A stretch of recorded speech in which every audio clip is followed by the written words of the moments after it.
I must say, lacking skin may make me a target. However, they are infuriating when they get in one's skull. I fell victim to the enemy of all great minds. Fear of the unknown, fear of change. These are the things that poison civilizations. I was on the cusp of a glorious breakthrough, but my king's fear held me back. I discovered a veil hanging across the universe. It was amazing. The kind of who knows what secrets may have been hidden behind that? Do you know? I never thought to ask. Between him purging me and casting me into a traitor's tomb. What a foolish oversight. If only I'd had your prescience and curiosity, I could have saved myself centuries of pondering that very question. Well, certainly he was not pleased with my insistence that we investigate. But the king's word is law. Was law. But the reason I was purged was slightly less intellectual. After the king refused to let me investigate the veil, I brought the issue up with others. The 7 lords. Beneath the king in authority, but far above me. I brought them my research.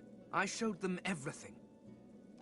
I had hoped they would help me convince the king of his error, but before they or I could act, I was arrested and... well, my sentence was carried out. I mean, yes, I suppose you could have drained the power from it, but that would have weakened it significantly. After all, the power of the thing is not the point. It hids. The secrets to the universe could have lain behind that curtain, but I was not given the chance to find out. Now, I fear I never will. He ceased to be my king the moment he turned on me. I did nothing wrong. All I wanted was to further the knowledge of the Eternals. Who knows? Had I been allowed to continue my studies, perhaps I could have warded off whatever catastrophe befell them. The skeleton stands quietly for a moment. I'm not sure. Centuries in a tomb can warp one's memory. I remember the big things, of course. My library, my home, my king, my family. But the rest, it's all covered in a fog. And the more I see of this world, the thicker that fog seems to get.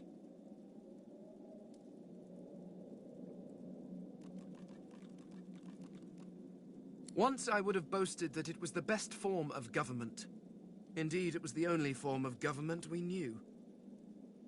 Living forever under the rule of a wise king is one thing, but if that king should turn into a despot, if he should reject philosophy and the natural arts for the sake of power, well, I cannot imagine a worse torture. I was a scholar, researching the secrets of the universe. Had I been allowed to proceed, my people could have ascended to godhood as one. An entire race of deities, with a perfect understanding of the universe. It would have solved all of our problems. Indeed, you cannot. Nothing in this world compares to it.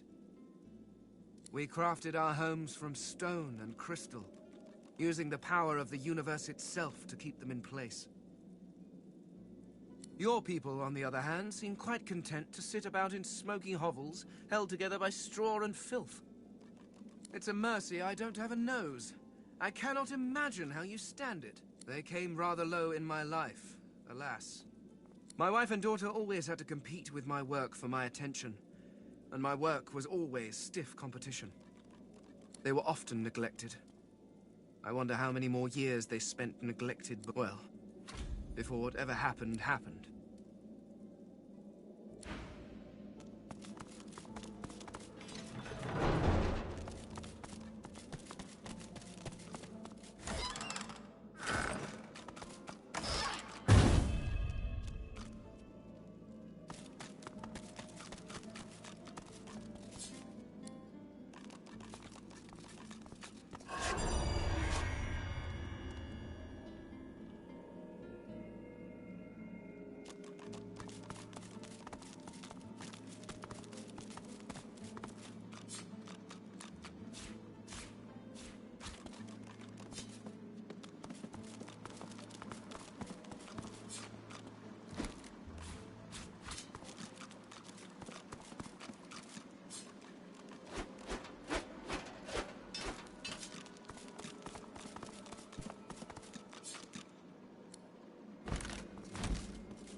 Open your eyes.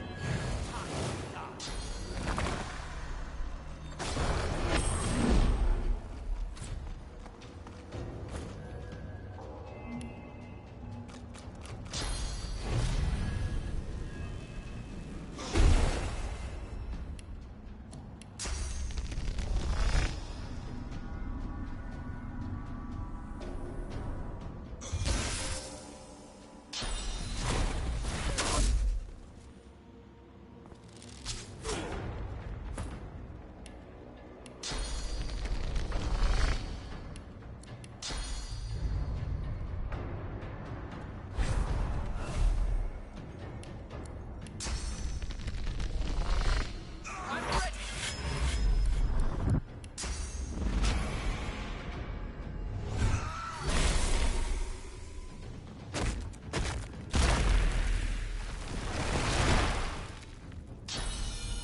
Reveal yourself!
Don't.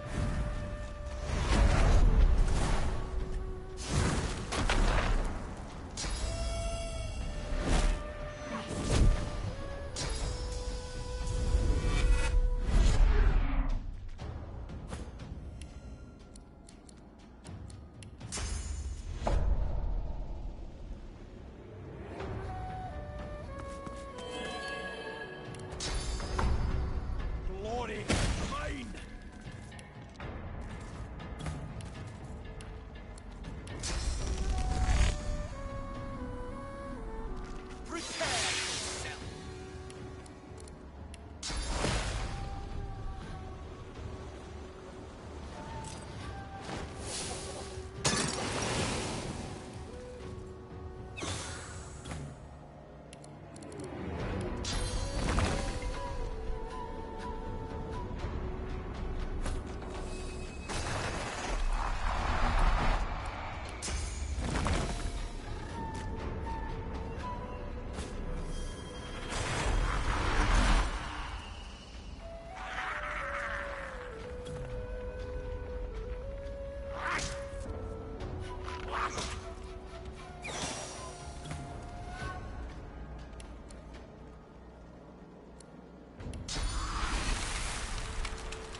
As you pick up the ring, you feel a cold, dark pain you don't hear.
The ring just got tighter. A lot tighter.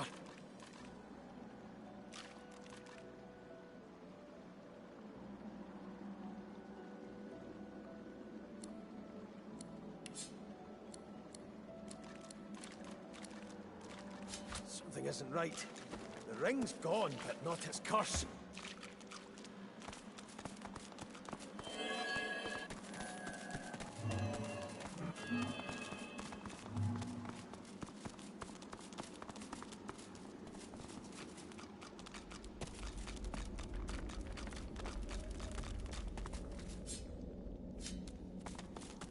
That's plenty. Look at that wand. It hums with inner source. The soul jar stands on its plinth. You see your vision, the scene twists. You feel a jolt and open your eyes to see the soul jar. As you remove the lid, for a moment you're... The necromancer's memories fade to black, but the feelings remain.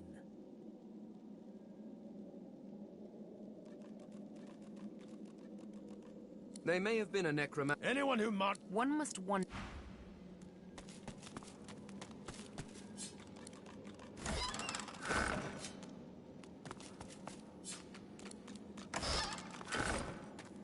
A soul jar, when you touch you emerge on your flag fly. The vision fades as the soul thrashes, trying to be soul, thus imprisoned. The vision the soul jar pulses with trapped life force. What remains of the...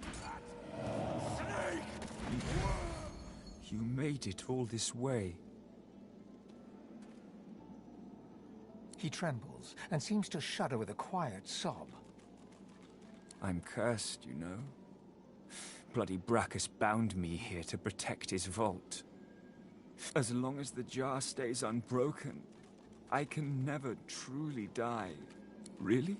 He drops to his knee. Thank you.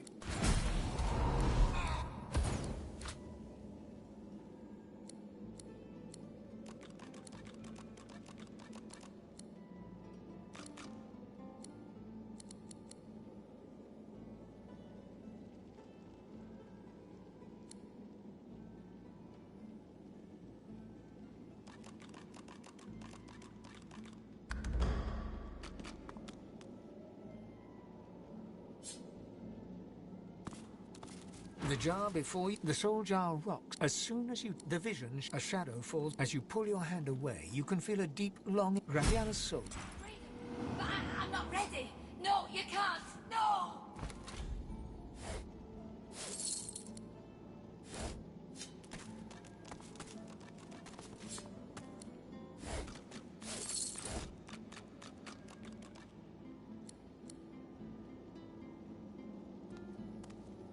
This jar glitters with a jerk. The door opens. The dwarf, as she's dragged, you pull your hand away from the jar. Oh, beautiful. Thank you. My death waits. The jar on the plinth book, the pictograms as you roll. He promises. You try to. He promised. Your hand drops away from the soul. You see a. Farewell to flesh. Farewell to bone. Farewell. The long dead lizard's visions fade. I can't help but sympathize. No amount of loneliness excuses wickedness. He helped.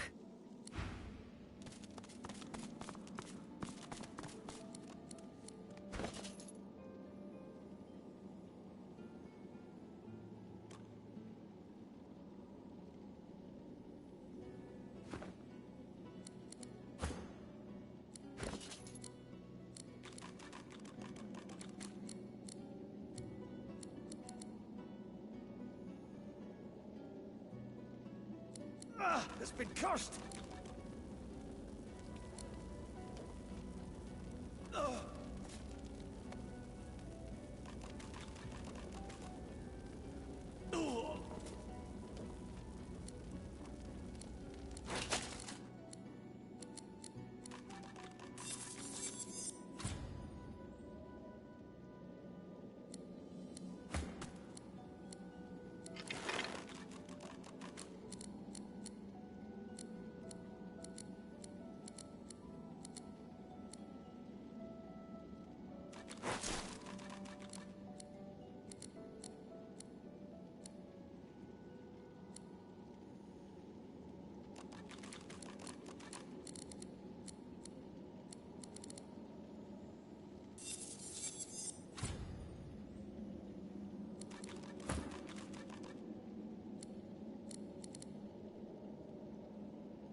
The deity's head and hand as you take in its...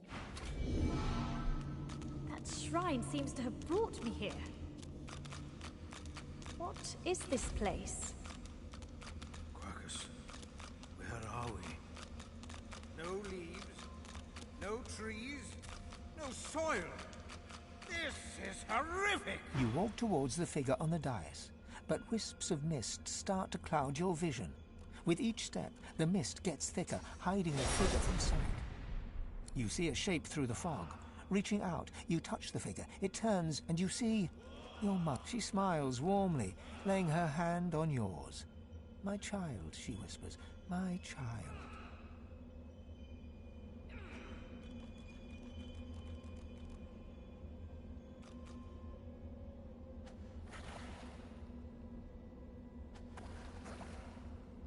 She squeezes your hand gently, her claws gently resting on your bone, and tells you how much she's missed you.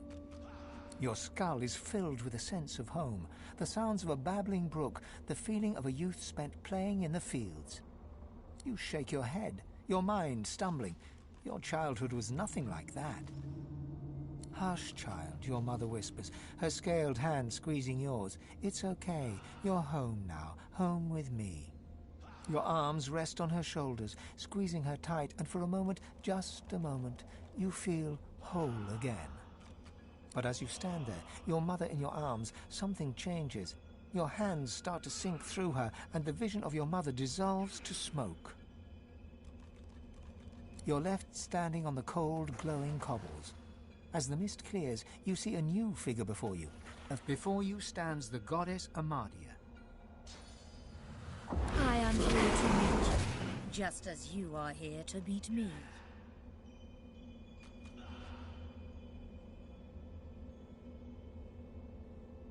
Please forgive my little deception, but I feared you might not be quite what you seemed.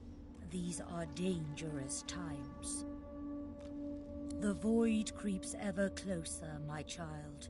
Even here, even in the Hall of Echoes, I cannot be sure I am safe. Are you not? I am Amadia, Mother of Magic. And what are you, sweet one, if not magic? No, I am more your mother than some creature of flesh ever was. And you are my child. We are both of the other, bound together when the void would see us torn apart. It does. There is an intelligence guiding that darkness. We seven stood united against it once. We were always able to push it back. But alas, now... She turns and gestures to the scene behind her. Down below, you can see the 6 other gods fighting, clawing at each other, everyone desperately trying to get the upper hand. No, my child. It is perhaps worse. They have been corrupted by their own vanity, by the pettiness of the mortals they crafted. For the void has spread everywhere, from empires to hamlets, from kings to peasants. It corrupts all things. I had hoped they would be spared from its ravages, but alas, the other 6 were too close to their creations. I fear it is too late for them, for us. But you, my child, you are as removed from the other races as I. You are pure. You can be my champion.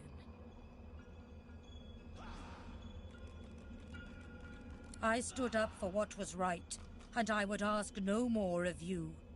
I will guide you, but first you must return to the world and escape these swamps. Although you will not return unchanged.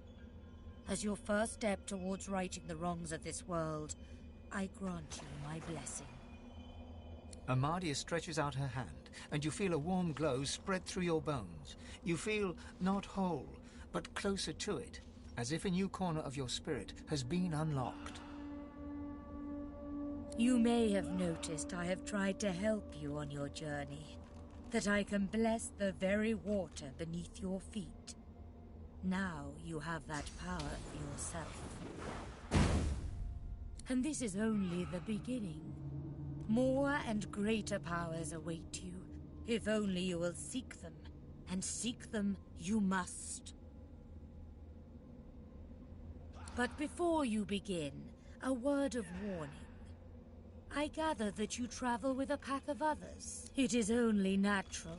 Undeath can feel rather lonesome. But you must be wary. Some of these creatures are more dangerous than they seem.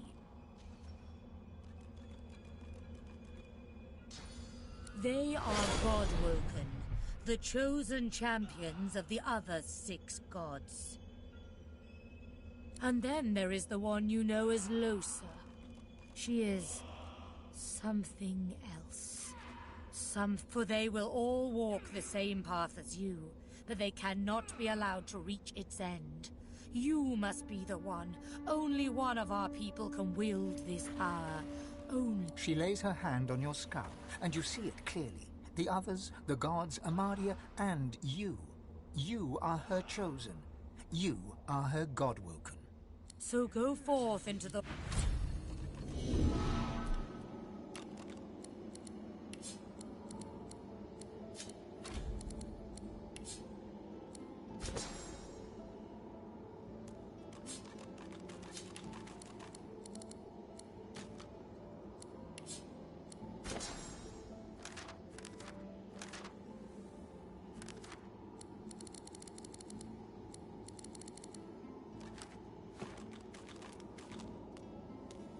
Sibyl is pensively tracing a new name on her arm. Gilded... Sibyl, my own name. A little gift from Tierce Dilius. Leave it to a god to be overly dramatic. Must be a celestial party game. Or maybe he wanted to teach me a lesson. If the latter, he... Blessed. Interesting. Do you know what's... I don't know what... Anyway, as interesting as that cool...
skull crumbled to dust after one... The stone gargoyle swivels upon the wall to glare at you.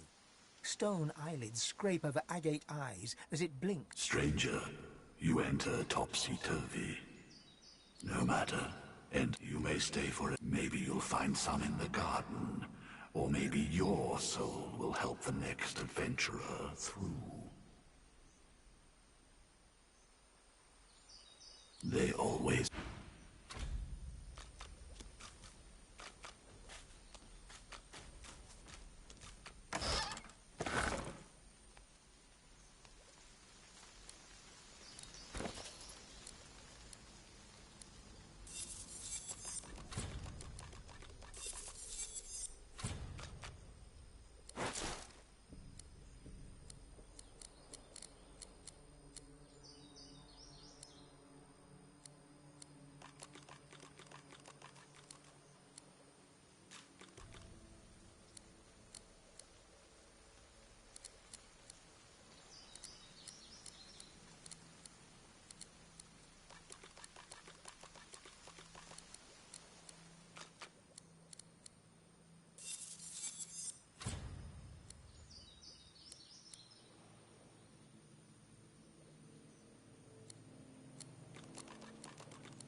It's been cursed!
Sir Gareth, did you find any sign of him? Sir Gareth, did you find any sign of him?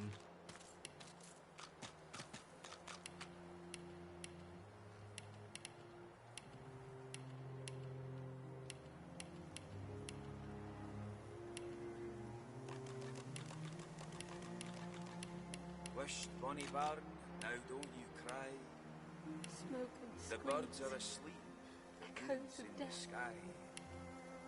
The seven watch o'er us, you're safe in bed. Please come back. So close your sweet eyes and rest your wee head.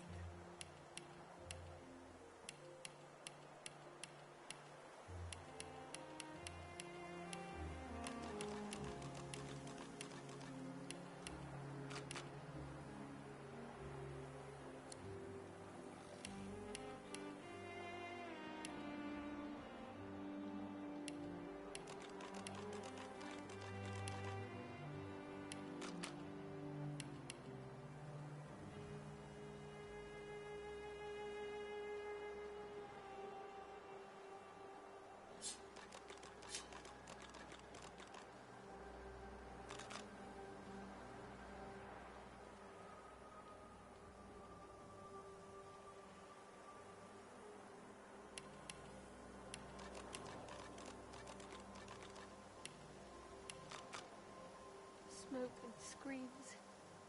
Echoes of death. Gareth, please come back.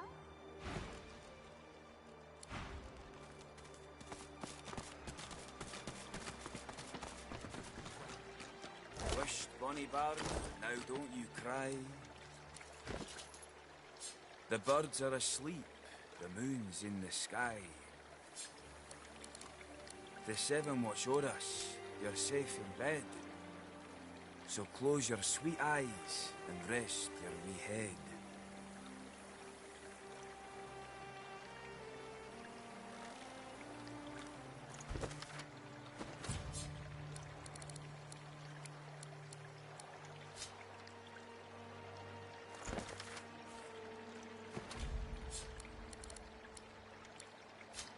Smoke and screams.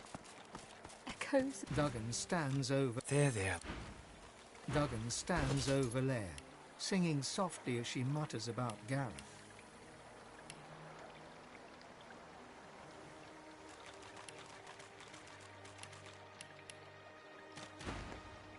There, lass. Wisht, bonny cry.